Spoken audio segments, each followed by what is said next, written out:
Right, let's get sharing this link. How long is it? It's going to be an hour.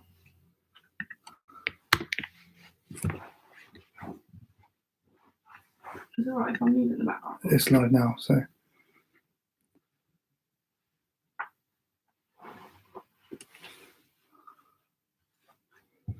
Right, see if this is working.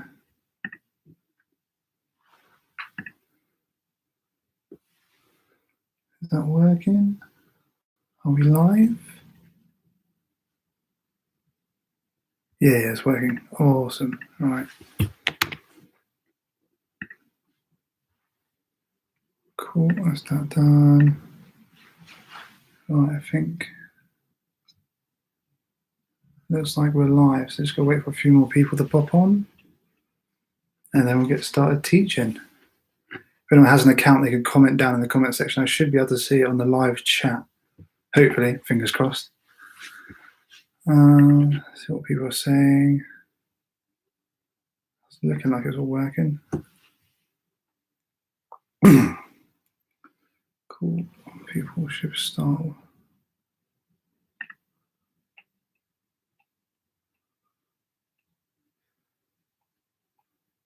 I'm not sure there's any way for me to tell how many people are viewing right now, but I'll get started like pretty much dead on 8 o'clock. Get time for people to arrive. Also, if you want to comment on the below the video on the Facebook group, I can also see those comments. So if you want to ask questions that way or the other way. If I do miss any questions, it's not working. I don't think the link works. Ooh.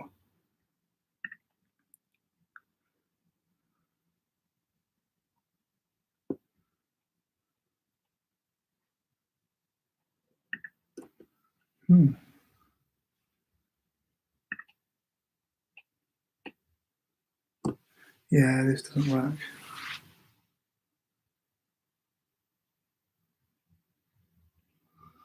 Why is it not working?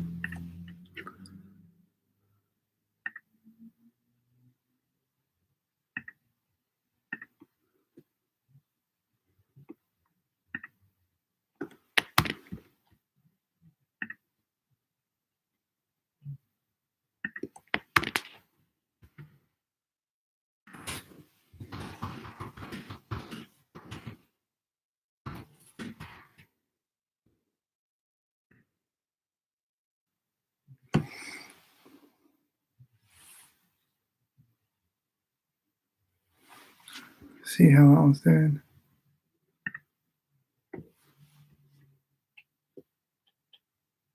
Hey, looks like we're getting people now.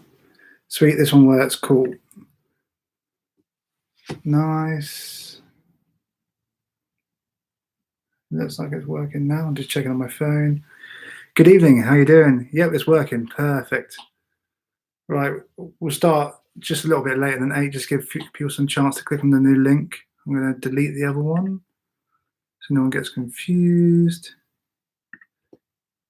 Talking out to myself. Cool. Awesome. So, hello. I can see all your comments. That's great. Perfect. I do just need to add it onto something else. How are you guys doing? How's self-isolation going for you guys? Awesome.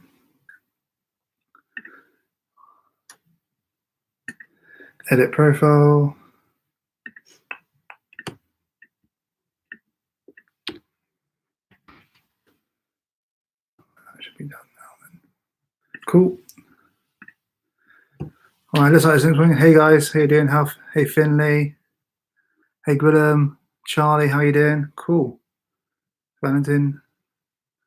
Hey Jake, how you doing? All right, cool. We'll get a few more minutes and we'll get started. How's the audio, guys? Is it okay? Do I sound all right? Can you hear me clear? I think I can type message as well. Greetings from Germany. Wow, that's awesome. Awesome, sounds good. Cheers, Brian. Amazing. I should do more lectures like this. Pretty good, actually. Okay, that's good to know, because this is just a MacBook with a webcam and stuff, so that's quite good to know. Hey, mate, how you doing? I should say your name's Tyrone. How you doing? Greetings from Southampton, my hometown. Cool, cool, cool. Oh, yeah, like I said, I'm just going to give it a few more minutes just to make sure everyone's got a chance to watch from the start. I've had a few questions about whether this lecture will be available after. It will be available for probably about a week after, and then I'll delete the link. So if you guys want to come back and learn the stuff that I teach, if you miss anything, you can always go back and rewatch it, so you don't have to worry about that. If you have any questions, I'll try my best to pluck them out of here, or maybe it's best to comment on the Facebook feed the questions and I can answer them after. So that might be easier. But I've had a few questions submitted beforehand, which I'll answer at the end, so that's good. All right, looks like it's starting to pick up now. Just a couple more minutes. While I'm waiting, I might as well just do some contact juggling while I'm waiting. Show you guys some magic. So you're not just viewing nothing. So here you go, like this.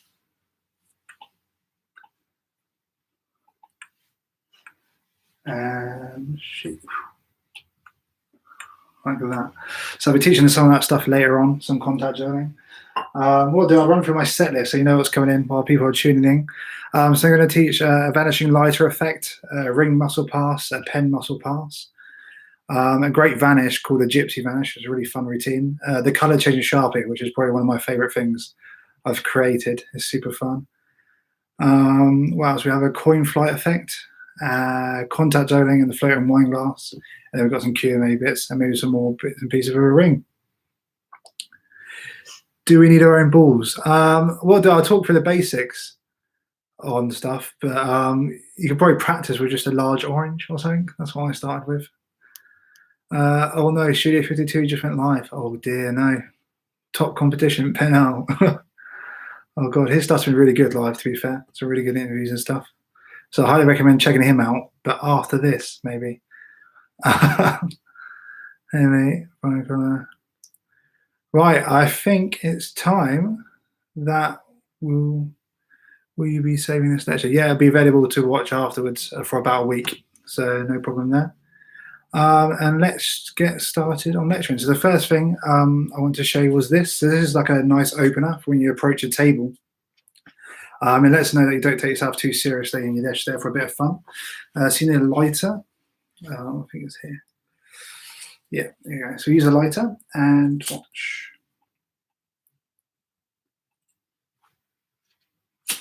There we go. We'll do it again. Oh, it's gone like this. So like I said, it's a nice quick opener for tables, and it gets a laugh, but then it catches them by surprise at the end, so it's got a really nice kicker ending. And it's really simple. So it's basically just a lighter on a pool. But because I thought everyone's in isolation, I thought it was a good one to teach, because this is a pool that you can make at home through stuff you probably already have as a magician. So this is the gimmick. So it looks like this. So all it is a Sharpie or a marker pen, 2 elastic bands with a lighter attached to the end. That's it. So I'll teach you how to make it real quick, and then we'll get into the routing. So like I said, you need a Sharpie, and you need 2 elastic bands here. Any elastic bands will do. I use the Joe Rhineflesh ones. They're really good. And we need a lighter. So what you do, you put the pen down for now, and put one of the elastic bands down for now. Actually, no, sorry, pick up the 2 elastic bands, and you go tie them together in like a bow sort of shape. So what you do, you hook this one over like this, and then all you go to do is pull this one through like this, and it will link those 2 bands together and almost like a bit of a bow tie. Now you're going to take one of the ends, and you're going to wrap it around the lighter like this. Oh, hold on a second. I'll show you guys this. This is Vorts and Bosch lighter that I've got at Blackpool. Those guys create really, really good close-up pads. Some of the best I've seen. They're really good. In fact, my friend Adrian bought I think he bought like 10 of them. But they're really good, and they do a really nice table. So shout out to these guys. Like I said, sorry. You wrap this over the top, and you're going to keep wrapping it around like this.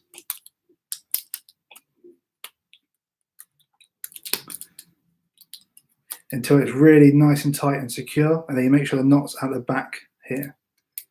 So you make sure that's not going anywhere. Now you take this end. Yeah, Thornton Boss. I don't know how to pronounce it, but that's, yeah, they're really good. And then what you're going to do, you're going to link this end onto the Sharpie and then double it around and link back under, so that way it's nice and secure. And that's your gimmick. Really simple to make, nice and quick. If you are going to perform this more, I probably do recommend buying a pool that's a bit more robust, but this works on the fly. And suppose this is what I use. I don't bother buying a pool. This is what I do when I want to perform it. And now the setup is this. So this Sharpie goes down your sleeve here, and that acts as the anchor point. You can have it inside your pocket, we've clipped onto here, but that means the light is dangling down a bit, so it's a bit more easier to view. But what I find best is that if you stick it down your sleeve like this. Oh, all the lighters are falling off. Hold on a second. Take this back up. That's because I didn't double it around properly. So yeah, double it around like this, and then it'll be knotted on. So that goes down your sleeve, and then it dangles here. So it's a bit further back, so that way you can still go into your pocket and they don't really see too much flash. You approach the table, you introduce yourself, and then you go into your first effect. So you look for a lighter, and you realize it's in your pocket. Now you pull this lighter out and place it into your hand. And keep your hand near your jacket, because what's happening here is you have the pool going all the way across. So the angles on this are pretty good because you can do it surrounded, because you hold your other hand here. So therefore from this angle you can't see anything apart from the lighter. And for this angle you're good, and from the front you're good. So you're covered all the way around. So this is perfect for tables because fire is a really good thing to get attention. And they think you're going to do something really dramatic. So you light it, and then when you do this, they kind of relax a bit, they laugh. And then you do it again. And as you throw upwards, you simply just let the lighter fly back into your jacket, and then mime like you're going to catch it, and then it vanishes. So one more time on that here. You move the lighter to the fingertips, hold the other hand here. You light it, reach across, pretend to throw it in the air, follow it with your eyes, and then it lands. Then you're going to grab again. You're going to throw that up, and then you simply just release the lighter into your jacket as you mime doing this. And I'll show you the visual of it so that we can see what it looks like again. So it's here.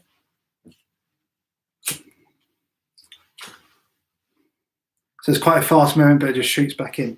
What you want to do, you want to angle the lighter slightly as it goes back in as well. So you don't want to drop it like this because then it'll get hooked on your jacket. You want to angle it slightly down, and it'll fly back in nice and quick. And awesome, yeah, that's called warm-up vanishing lighter, because I usually use that as an opener. It actually looks really well as an opener if you're doing any open mic nights, because people can see it from far back, and you get a nice comedy opener of doing the really shit trick. If you guys want to ask any questions in the chat that you want me to answer later on, my friend Adrian Tritton is going through the chat and selecting questions, and then he'll text them to me just before we end, and I can answer any questions you guys might have. Hey Matt, how you doing? My friend from Bognor. Awesome. There's quite a few now. That's great. I'm glad you guys tuned in. It wasn't just me on my own. Yeah, so that's warm-up vanishing lighter. The next, I'm going to show you something using a ring, and this is a muscle pass sort of effect. And I learned the muscle pass when I was a lot younger, when I was probably about 12 years old. And I got a nice callus on my hand from doing it, which made it nice and easy, which means I could pop stuff up really high. And then one day I decided to use my girlfriend's moisturizer, and I moisturized my hands, and it got rid of the callus, which means I can't do the muscle pass anymore. So this is what I developed instead of doing this. So I'll show you what it looks like. I'll show you something on the ring. If I drop it, you see it falls. I'll show you that again. See it falls. But watch, if I take the gravity, if I turn it upside down, see it actually falls up like that. So it's a real simple trick. It's quite a quick trick. I wouldn't say it's like a kicker end or anything. I'd say it's a nice bit in between if you're already doing a ring routine. And it's really, really simple to learn. So all you're going to do is finger palm the ring, but openly so they can see it. And you're going to grip it slightly with the ring finger here. Your thumb goes in, and it's going to flick up, and the ring will travel off your thumb and up into the hand like this. So I'll show you that again. You drop, and you can flick it back up. So it's really nice and simple. So I'll show you that again, how it works. You're gripping slightly here. Your thumb goes in. You flick up. It travels off your thumb and into the air. Now, what really makes this effect good is the routining of it, how I choreograph the routine. So I had the ring on my left hand. I pick it up with the right and I drop it. I then pick it up again and drop it. And this is conditioning them to see the ring fall down. So now they're used to seeing it fall down. So I pick it up, I pinch gravity and I turn it around. And now I flick like this. So this turn here allows me to get my thumb inside and ready so I can flick straight up as soon as I click. Like this. Ooh, that's the ring gone. I'll grab that. So okay, I got it again. It didn't go too far. So that's the ring muscle pass. And I just dropped that, and that brings up a really important point. So a lot of people ask me about the rings I use. And this is a really cheap ring, probably about £3.50 for eBay. I usually buy like 10 at a time. And the reason why I do that is because if you drop your ring at a gig and it rolls under a table, you don't want to be chasing after it because it doesn't really look very professional. So you simply click your fingers, reach into your pocket and pull out another ring, and then you get a nice round of applause and you don't even have to do anything. So yeah, use cheap rings is what I do. That way you don't have to worry about losing and dropping and anything like that. If you do have a wedding band, I recommend taking it off before a gig and placing the cheap one on so that we can just use that as your wedding band. People won't be none the wiser. So just like the ring muscle pass, you can also do something with a pen. So if I use a Sharpie here, so this is a similar sort of effect. You'll notice the choreography is pretty much exactly the same, but it's with a pen. So watch. You drop it, you see it falls. You drop it.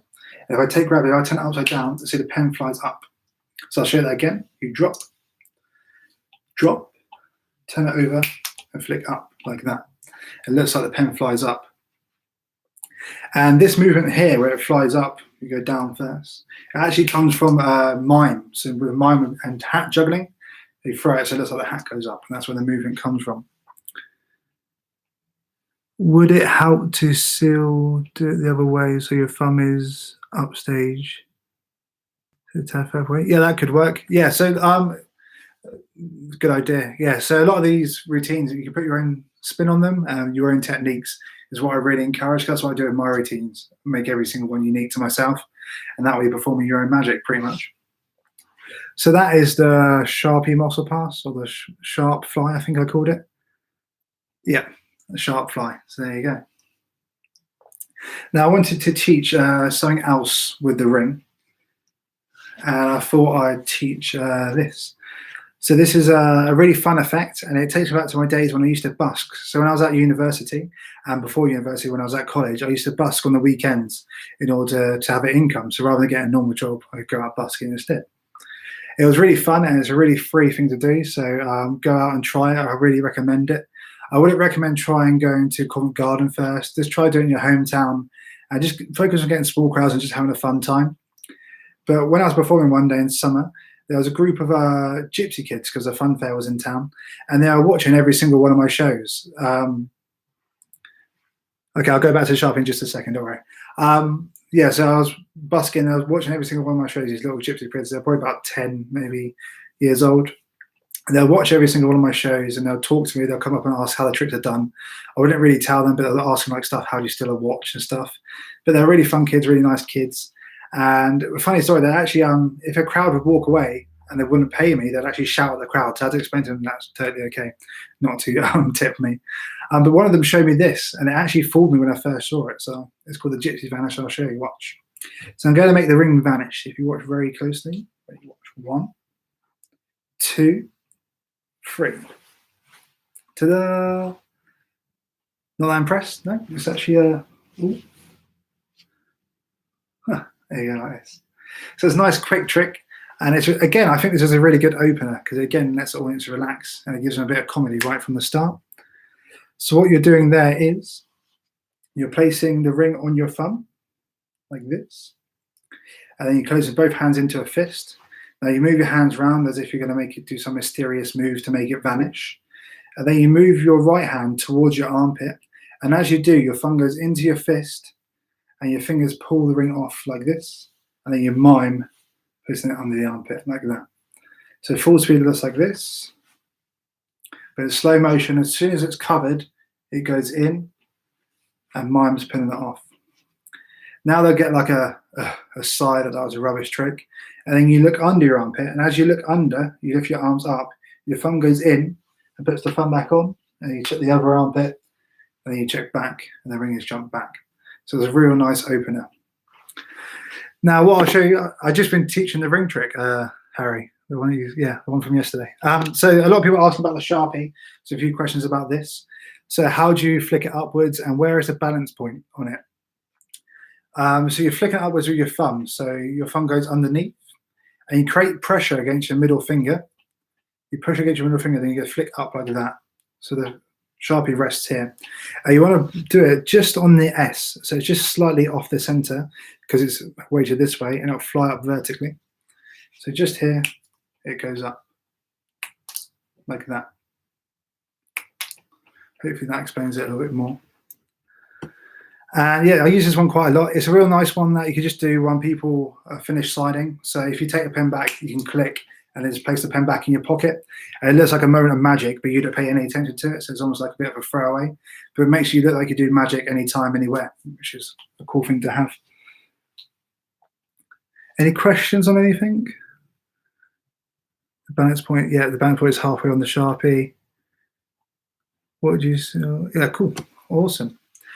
So let's look at something else. What do we have up next?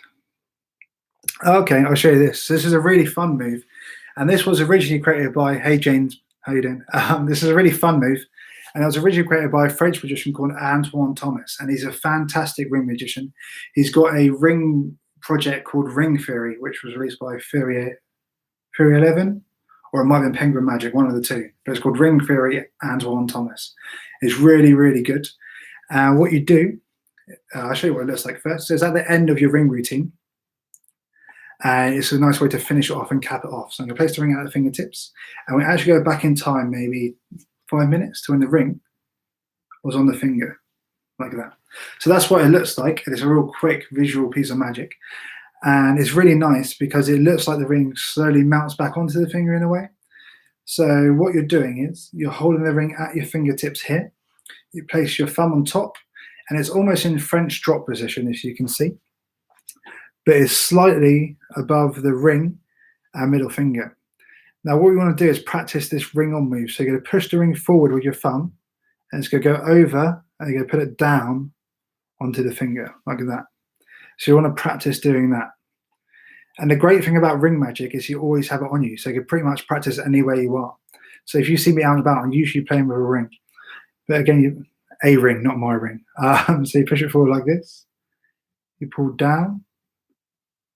And it's on. So that's the move that you want to practice, and you want to get it so it's not necessarily fast, but it's smooth, and you can do it without thinking. So just keep practicing that over and over again. Then when you want to move your hand in an anti-clockwise motion for yourself. So for you, this will be clockwise, but you want it to be anti-clockwise for yourself, like this. Now, as you're going round, as soon as you hit 6 o'clock here, that's when you start to put the ring on. And at the same time, you're going to twist your hand like you open a door handle as you continue in a circle. So I'll do it in slow motion. So we're going around.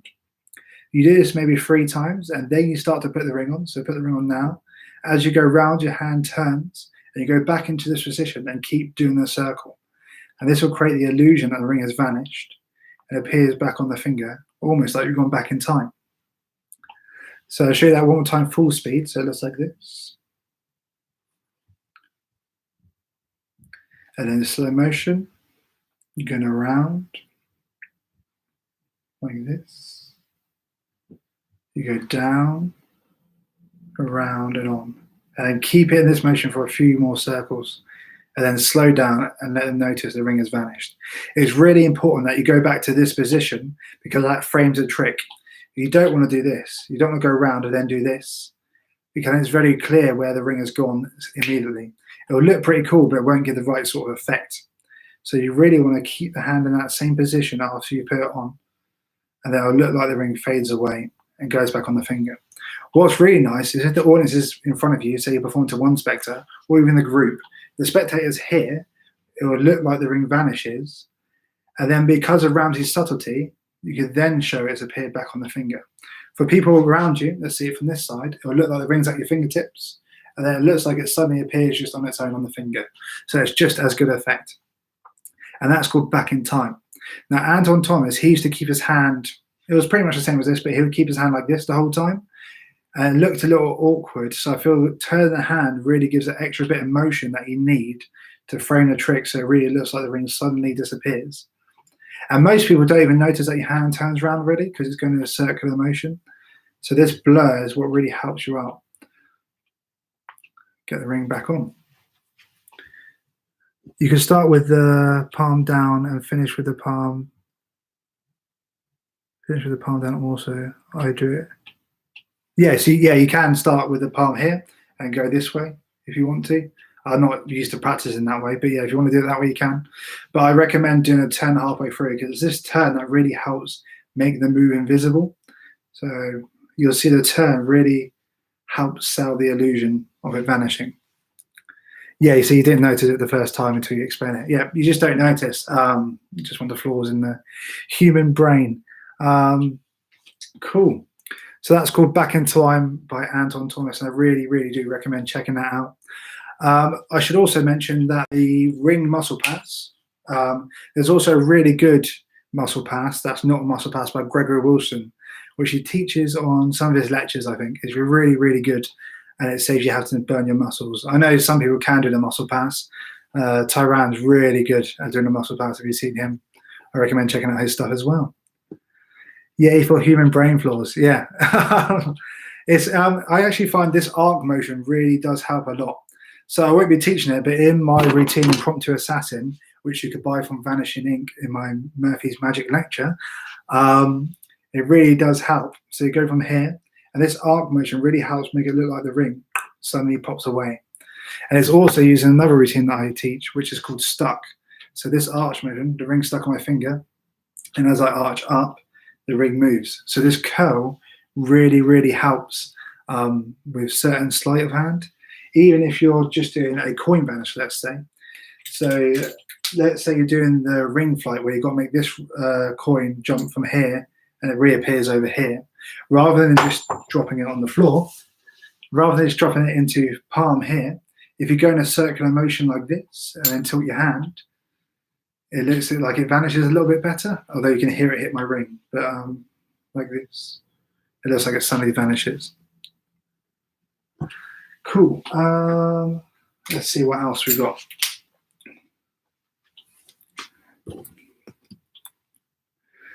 Nice. So go to teach. Some people wanted to learn some contact juggling sort of stuff. So we're going to teach a little bit about this. So this is contact juggling. One of the questions I get asked a lot is about why I started this.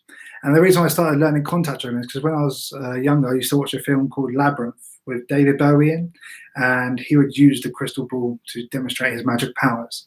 And when I was younger, I used to think this was like a CGI sort of effect, so I didn't really give it two thoughts. But then when I was about 15, I'm going to say, I watched the behind the scenes of Labyrinth and found out that there was a guy called Michael Motion behind him doing the crystal ball. So I found it's a real thing called contact juggling. And I researched into it and got a book on it and learned from there. I actually started out learning the moves with just an orange. And then, yeah, I went from there. It is a really good movie, Labyrinth. If you haven't seen it, check it out. It's really good.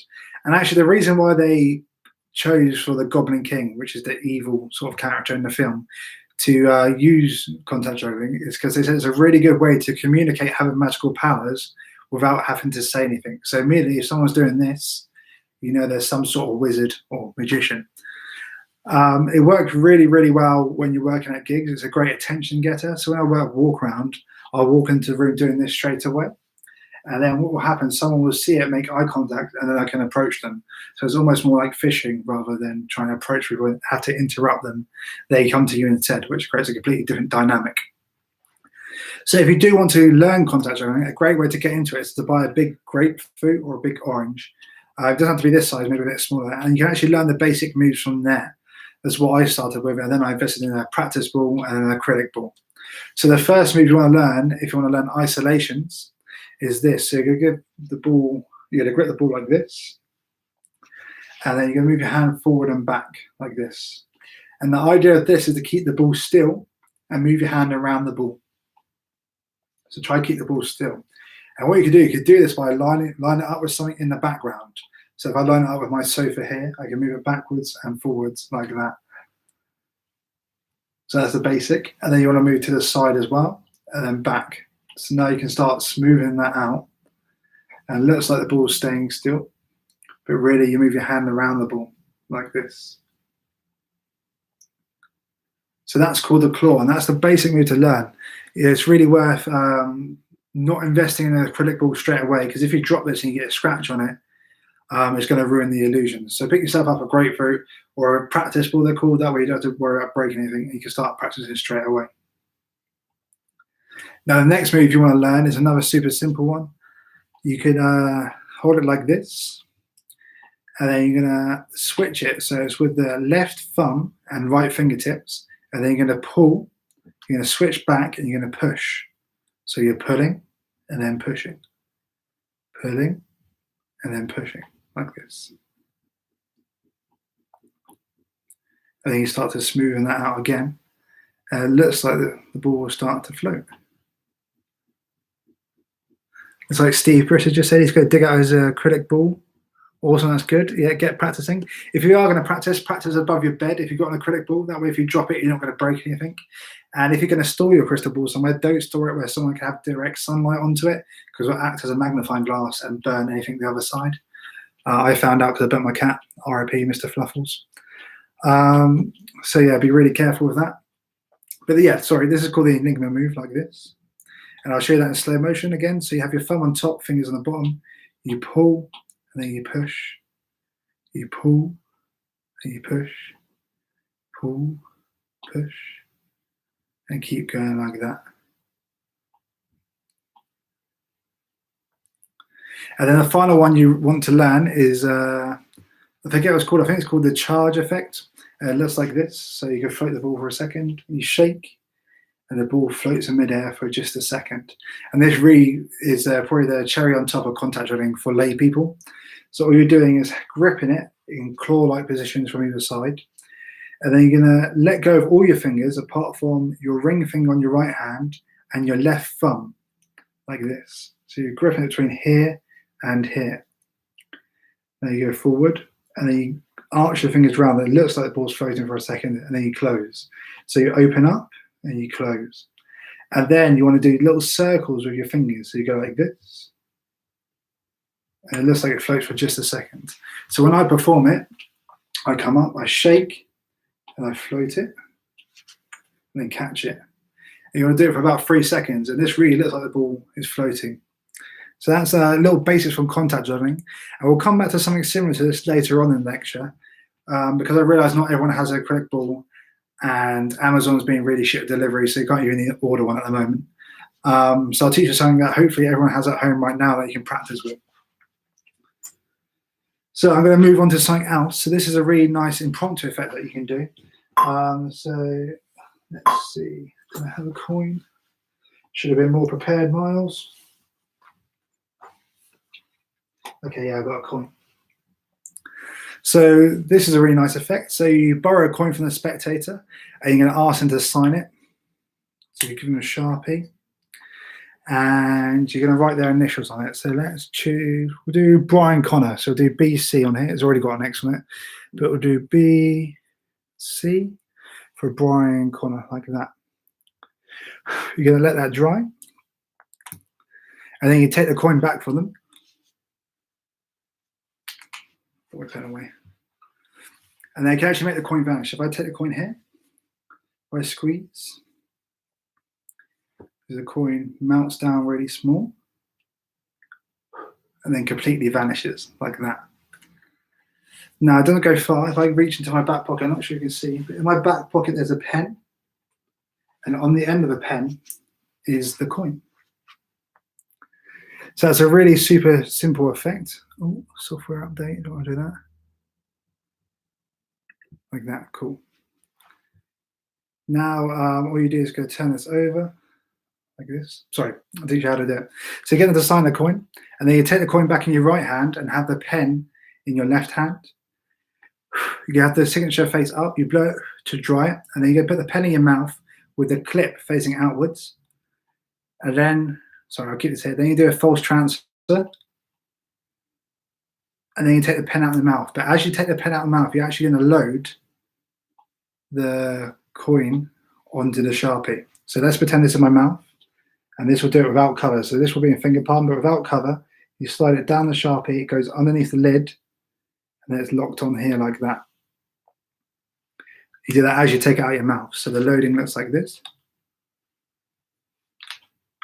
And then it's loaded on here, like that. Then you take the pen, you place it inside your back pocket here. And now you can vanish the coin. Now you can vanish this any way you want. And this is technically the easiest vanish you're ever going to do because there's nothing here. So you should really make the most of it. So that's why I do a false transfer into this hand. Like Darren Brown's suggestion is pure effect, I think he talks about it. And now you can slowly melt it away and really milk it. If you want, you could do some Ben Earl style stuff where you hold up the hand and you mime having it here. That works really well. Or you can even, if you get a good spectator who's playing along with you, you can ask them to hold up the hand and squeeze hold that tight, and they get to make it vanish. And this is really fun because when people try to rethink, they can't put the puzzle together because this layperson becomes almost like an instant stooge. You have to be careful about choosing the right spectator, but it works very well if you get them to do. Yeah, just a reminder for people who have just tuned in, my friend Adrian Tritton is collecting questions. So if you want me to answer any questions at the end of this lecture, just type them in the chat and Adrian will select them and send them to me in a text message before we finish so I can answer them for you guys. So any questions you want me to answer at the end. So probably not about the tricks. If you want to go back over the tricks, this lecture will be available for about a week after, so you can just rewatch it. But if you've got any questions in general about what I do or anything about gigs or business, anything like that, feel free to ask them and Adrian will take them away. Awesome. And then, so once the coin's vanished, like this, you then slowly turn around and you show that in your back pocket is the coin.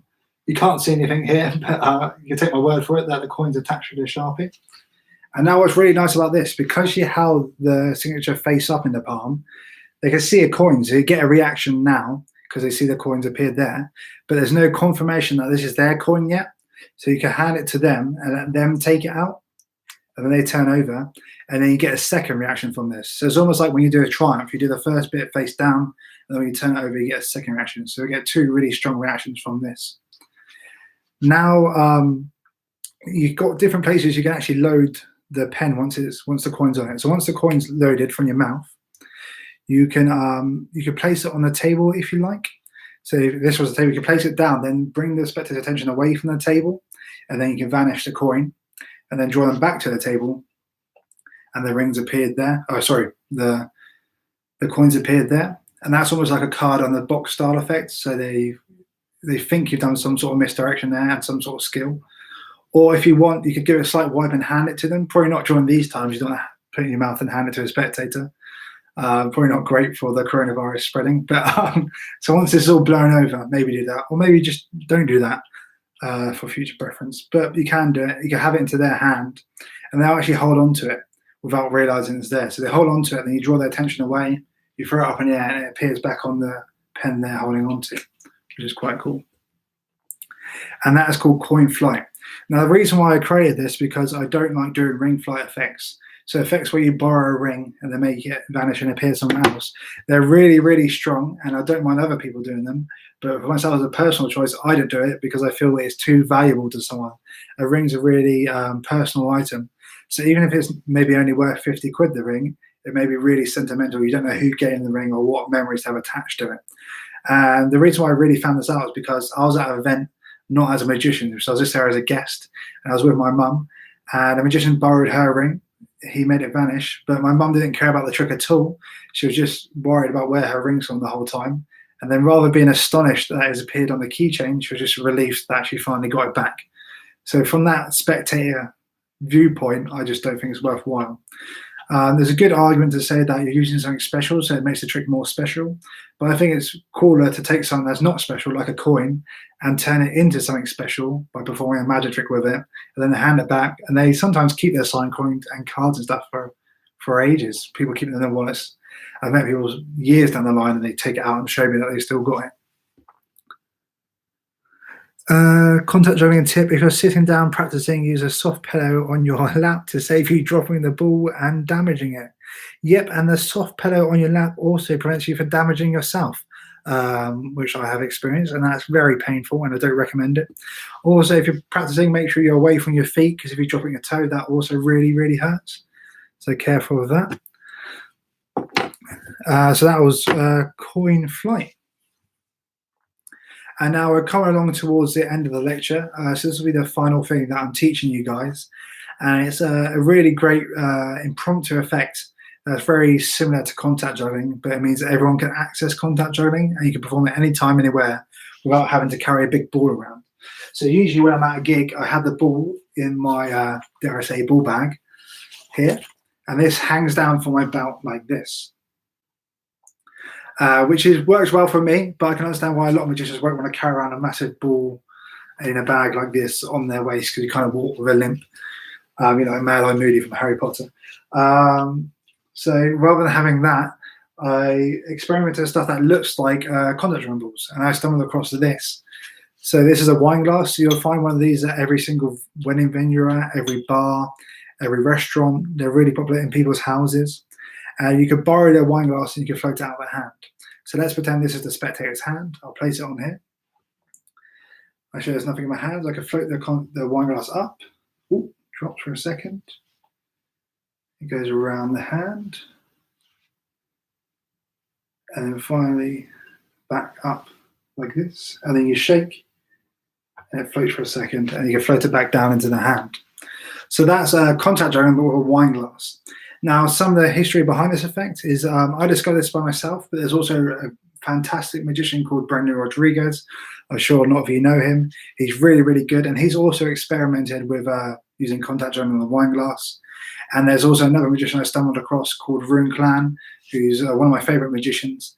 And he's also done some work on this. But what I've done here is I created unique moves that can only be done with a wine glass. So I'm going to teach you some of the basics right now. So the first move you want to learn is the enigma that we learned earlier. So you're going to hold the glass between your hands like this, and then you're going to just hold it between the left thumb and right fingers, and then you're going to pull, and then switch, and then push. And you can't see the wine glass moving, but it's actually spinning around like this. So you pull, and you switch. So now it's between the thumb and left finger. You push, pull, and push like this. And this is called the enigma. So it really does look like the wine glass becomes weightless. Now you can also do this upside down. So from the starter routine, I start with the wine glass upside down in the palm of the hand. So you can float it just the same. So you just do the same thing here. And then you're going to float it up. And then as it gets to the peak, you're going to hold it between your thumb and fingers and just let it tip forward and it will rotate by itself. You just need to be brave enough to do this. So practice this above a bed. But again, you drop it and it falls. And then you go back down. And this is a really nice moment because it starts to float, and then as the spectators watch, they get a drop, and it's like a sort of thing, so it grabs their attention. Then you keep floating. And you notice as I'm doing the enigma effect, I'm going down and up, I'm giving a bob, and this helps create the illusion that the glass is floating. Now I'm going to perform what's called the thumb around, like this. So what's going on there is I perform the enigma, and then my thumb goes in front of the wine glass, like this, and it pushes it round the wrist like that. So I'll show you that again. It pushes it round the wrist like that. And you do this as you go up. So as you're going up, it goes around and then over like this.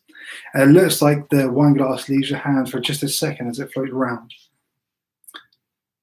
And then finally, you're going to float it up. And you can perform the charge move that we learned earlier with the contact juggling ball, where you hold your hands like this. And then you're going to hold it between the thumb and ring finger. And then you're going to open your fingers, but keep them like a claw like this on either side. And just do little circles with your thumb and finger like this. And it looks like the wine glass floats.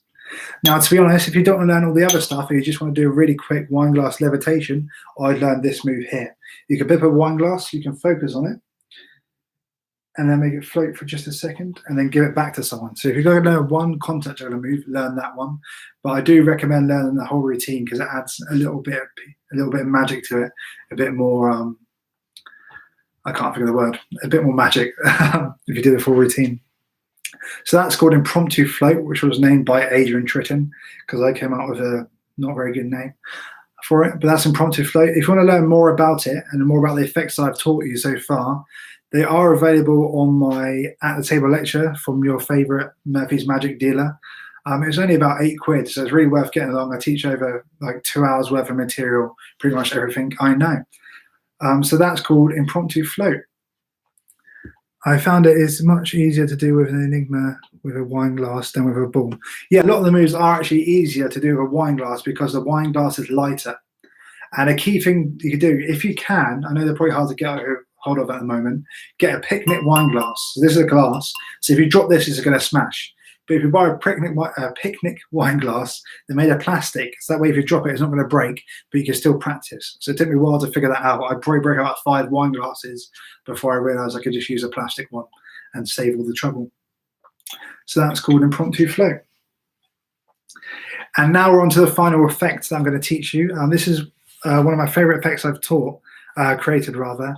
And it's a really simple effect that you do before you get someone to sign a card, but it's one of my favorites. So you give someone a card to sign, you take out your Sharpie, you say, oh, actually, hold on a second. The Sharpie changes color, and now you hand it to them. So that's the color changing Sharpie. And it's a really, really simple effect, but it's really strong. And what's important for me with this is it's a bit of magic that they don't expect. And it makes you look like you do magic just happens around you almost. I don't really pay too much attention to this, but it does get really strong reactions. Now, what you need for this is an orange Sharpie and an orange cap and a black Sharpie cap like this. So what you do, you put this on top of here and you push it all the way down so you can't see any of the color. And then the orange cap sits on the end like this. And then this sits in your pocket here with the orange facing up. So you can come out and grab it and hide it. So you reach into your pocket after you get on to select a card. You pull it out here. Now the cap's behind the hand here. So you push up with your thumb to dislodge the pen. So now the pen's loose in here. And now you come across. You take the Sharpie out and you keep the pen cap here and finger palm. Now as you come over, you grip the cap between your thumb and first finger. So without cover, you grip these and then you pull and it switches the lid. And it looks like this part was black and the lid was black. So it looks like 2 parts of the Sharpie are changing color, but in reality, it's just 1 part. So I'll show you what again looks like full speed. It looks like this. And in slow motion, it looks like this. Dislodge the Sharpie, come across, obviously keep that covered, grip here, pull, and now I place this cap back on here like this. And then I drop this hand down to the side and give it out for them to sign. And now when I take the pen back, I simply just put this cap back on and then put the pen away. And it looks like you're back to normal, but really you're reset. So you put the pen away like this and you're reset and ready to go to use it again on the next group. So I'm just going to go over a bit more of the fine details of it just to make sure you got it, because this is the one thing that I really think a lot of magicians should be using. It's super easy to do, super powerful, and it's a really fun effect. So hello, Harrison. Harrison's a very good magician from Southampton. Not quite as good as some other magicians that I know, but he's very good. Drop the side and 3 taps, just like Williamson teaches. Cheers, Adrian. So what you do, you have it here. You push up like this. And then you take the Sharpie out. You come across, grip the lid between your thumb and first finger. Come across here. You grip the black lid between your ring and little finger. Grip it tight. And then pull. And this jerking motion allows you to switch the caps. So this motion allows you to push the orange cap up into view. And it looks like it changes color. And then simply put this here, hand out this, and let this hand drop down by the side and just swing. Like Adrian said, David Williamson just recommends tapping your side 3 times casually just to get a nice normal swing. And that is the color changing Sharpie. So I'd like to thank you all for tuning into this. And I'd like to ask Adrian if you send me a WhatsApp of the questions that you've got, and I'll start answering the questions that I've got right now. So if you have any questions about anything that I've taught or any of the extra stuff you want to know, drop them in the comments now and Adrian will send them to me on WhatsApp and I'll start answering them. So let me just get my WhatsApp here.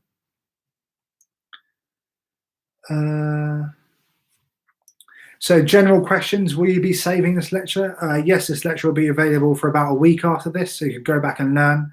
That's why I kind of went through the effects quite quickly, because it allows you to learn more stuff in this lecture. and then you can just go back and rewatch it until you get it down. Any lecture notes? Currently, my lecture notes are only available at my lectures in person. However, pretty much most of this stuff I taught here is on my at the table lecture with Murphy's Magic. So that's available at Vanishing Ink is where I recommend getting it. Or PropDog also have really good website to use. What's your second favorite opener? So my first favorite opener is contact juggling. My second favorite opener is ring magic because I've always got it on me. It's super visual. They don't have to be able to hear you to be able to understand what's going on, and it grabs people's attention because people expect you to do a card trick and you do something with a ring. Should we press the arm to retain the Sharpie in the sleeve? No. So for the vanishing lighter, you don't need to press your arm against it. The friction of the pen and the pen in your sleeve will keep it there. If you do have a really loose sleeve, maybe you do need to push your arm against here. So just keep it here. Naturally, your arm will press into it anyway, so you're fine. But I don't find I need to.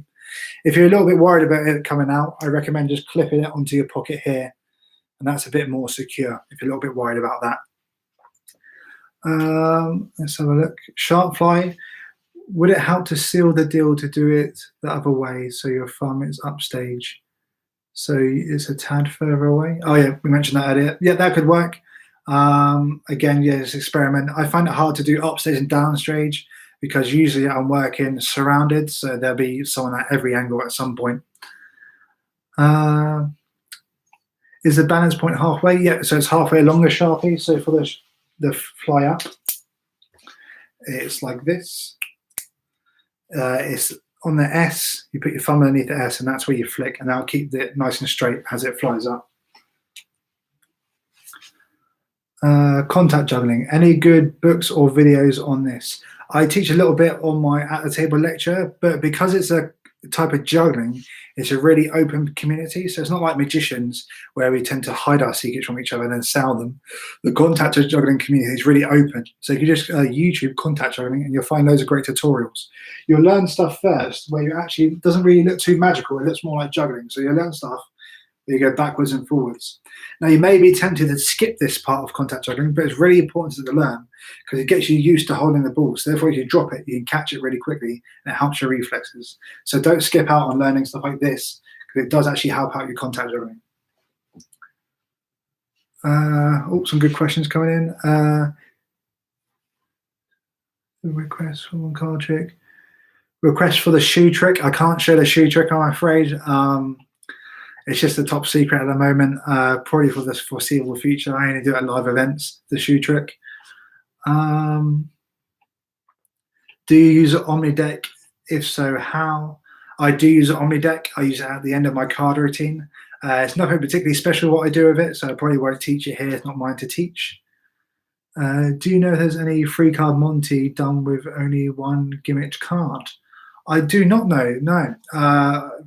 I know you could do Monty routines without any gimmick cards, which is what I would suggest to do, because if you could use any cards, then you can do it any time, anywhere with any pack of cards. So maybe learn the one without any gimmicks. Good opener card trick. Good opener card trick. Ambitious card. I mean, everyone does it, but it's really strong for a reason. Color changes. All the card stuff that I really do is nothing special, I wouldn't say. I've got a few decent tricks that I created myself, but I'm not going to teach them here today. But most of the time, card tricks, I do the bog standard stuff, but mix it together. What's your favorite card trick to do? At the moment, my favorite card trick to do is a Triumph that I created, which is, yeah, I quite like it. A message from Adrian. So about free card Monties, David Regal's Interpreting Magic has a free card Monty using only one card. That sounds interesting. Thanks for that, Adrian. And I've also got some questions here which were sent my way before the lecture. So what are my thoughts on combining magic with other talents, such as contact juggling? I recommend it. I think you have any other talent, whether it's music, singing, beatboxing, skateboarding, I think you should combine it with your magic. This will make your magic unique to yourself. And you'll probably even start to get a reputation for doing skateboard magic or beatboxing with magic. There's a really good magician called Tricks and Beats on Instagram, I think his name is. I've never met him in person, but he's very good at combining magic and beatboxing, so I recommend checking him out. So yeah, use the talents you already have, or even I learn other talents just so I can use it within my magic. So I've learned how to juggle, obviously contact juggling, anything that takes my interest or inspires me, I just go out and learn it, because you never know what parallels it has with magic. Adrian says, share my triumph. I can't show my triumph here. I don't really have a table at the moment, but there is a video on my Facebook page if you scroll back, or on my Instagram, of my triumph. So go watch that video if you want to see the triumph. What other questions? What's the trick that you get? What tricks get people's attention? So obviously contact juggling is a really good attention getter, but any effect that's super visual that you can perform continuously works really well. So contact juggling, or making something float like the Hummer card, works really well. Gregory Wilson's Revolution, you can just walk around spinning that, and this grabs people's attention, and as soon as you make eye contact, that's when you approach them, and it's less of interrupting them, because they most of the time invite you over to do magic. So I equate it to more like fishing rather than having to interrupt and butt in on people's conversations. What size acrylic ball do I use? So this is the biggest size you can get, which is 120 millimeter. I really don't recommend starting with this. I'm not even sure I recommend using it. It's really big, and it means you can't do some certain moves. I use it because I'm used to it now, but probably between 90 and 100, 80 and 100 are probably the good ones to use for single ball stuff. And if you want to do multiple ball stuff, you want to go smaller than that. This is 120, and I recommend buying them from Oddballs Juggling in Brighton. Or I think they have something, Oddballs Juggling shop in Camden as well. If you go to one in Brighton, though, there's a really good magician called Tim, and he'll show you some really good magic there as well, which is nice. Let's have a look. What are your views on flash paper, and if you use it, and how do you incorporate it into magic? I don't really use flash paper, if I'm honest. A lot of my bookings now try to avoid using flash products. They allow me to use a lighter, luckily still, but a lot of corporate venues don't want using flash products because they're just too scared of it hurting someone, really. They're not too worried about burnt stuff. They're worried about it burning someone, and then it has a knock-on effect onto their event. So I don't really use flash paper. I don't mind other magicians using it. I think it's a great attention getter. It's a great piece of magic. I, in fact, went to go see the Harry Potter and the Cursed Child, and they use a lot of flash paper and that in order to demonstrate magic. It's a real magical thing. I just don't use it myself. Any tips on clearing your contact juggling ball? Do's and don'ts, maybe. Any tips on cleaning? So I just rub mine down with just a cloth. I don't use anything with it. Literally just a plain old tea towel, and just don't use too rough a brush, and just clean it off. Mine really doesn't get too dirty. Sometimes if it's been in loads of people's hands at a gig, I will clean it off with some sanitizer at the end. But really, I don't really think about too much what I use on it. I just use whatever I have available. Yeah, Adrian just pointed out lots of public liability excludes using flash paper. So even I think equity probably doesn't include it, but it's a bit of a grey area. What other questions do I have here that I have written down? What is my process for creating a new effect or method? So usually my biggest process that I use is not really even a process. I don't think you can even call it that. Sorry, I just realised. Yeah, still got this on me. Most of the time I just play around with stuff. So if I want to create a coin trick, I'll pick up some coins and then stand in the front of the mirror and just play around and see what starts to pick up. What happens if I hold the coin in this position in my hand? What can I do if I hold the coin behind my thumb? And then experiment with what looks good, what looks bad from there. And then I have another creative process where I want to create a certain effect, and I work my way backwards from the effect. So I want to create a 3-coin routine, and I want them to appear and then vanish. I work my way backwards from there. So those are the two that I do most often. Most of the time it's maybe a mixture of the two. I kind of got the idea that I want to create a coin trick, but I don't know what is going to happen with it. And sometimes I create ideas without even playing with anything. So when I'm lying in bed or going to sleep, my head is still doing processes, still fixing problems. So if you have any ideas, just think of them when you're going to sleep, and sometimes your brain can fix a problem. The only problem with doing that is you have to get up and take a note of it straight away, otherwise you forget it. I've created a coin routine, which is one of my favorites now, but I had to get up at 2 a.m. in the morning, go into the bathroom and practice it so I didn't wake up my partner. But it's worth doing so. I have here. So, okay, that draws on nicely. So here I have, what are your favorite magic books? And just answered here, what are your favorite theory? What theory book would you recommend? So Adrian says Maximum Entertainment by Ken Webber. I say probably don't get your theory from magicians. Get your theory from actors, musicians, stand-up comics. Look into those art forms because they tend to be a lot better at presenting themselves than magicians. There are some great books out there. Juan Tamarez's stuff is great. But for theory stuff, I really do recommend just watching what a stand-up comic does, or what a speaker does. What different art forms are doing will help your magic more than just watching magicians all the time. Andy Nyman, Golden Rules of Acting. So Andy Nyman is a rare breed. He's an actor, director, magician, and genius, pretty much. Anything Andy Nyman is golden, really. So I recommend checking out his stuff. My favorite magic books, I've actually got them behind me. I came a little bit prepared. So these are my 3 favorite current magic books, and I'll show you them now. So the first one, and this is my favorite magic book, is Brainstorm in the Bahamas. What this book is, it's by Michael Amar, Daryl and Paul Harris and Adam J. Fletcher. And it's about them. They went on a holiday together to a resort, but they got paid to go on holiday because they'll be performing to their guests. And there's loads of great stories about them performing to guests, loads of funny photos of them. And that's the reason why I prefer it more, because it's just a fun magic book. You get to see them jamming, what tricks they come up with then. You get to see Daryl messing around with people and stuff like that. So it's a really fun magic book, and that's what I look for in magic books. I look for something unique. And this is a really fun, almost like a story about them going on the holiday and what they created while they were there. Next, my next favorite magic book is this one. So this is Rune's World, and Rune is one of my favorite magicians. I got recommended to check out Rune stuff by my friend James Bell in Bognor Regis. He saw the sort of stuff that I was doing and thought, you'll love Rune Clan. And he was right. Rune Clan is one of my favorite magicians now. He does some excellent coin work, but he's also a stand-up comic, so he does stuff on stage. It's a really great book. The first half of the book is broken up into different acts. So you've got like a coin act, you've got an act on the floor. So you've got different, it's broken down into acts.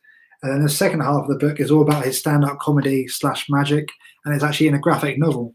So it's probably one of the most unique magic books I have, and it's really, really good. And he very kindly signed it for me at the session. So thank you, Rune.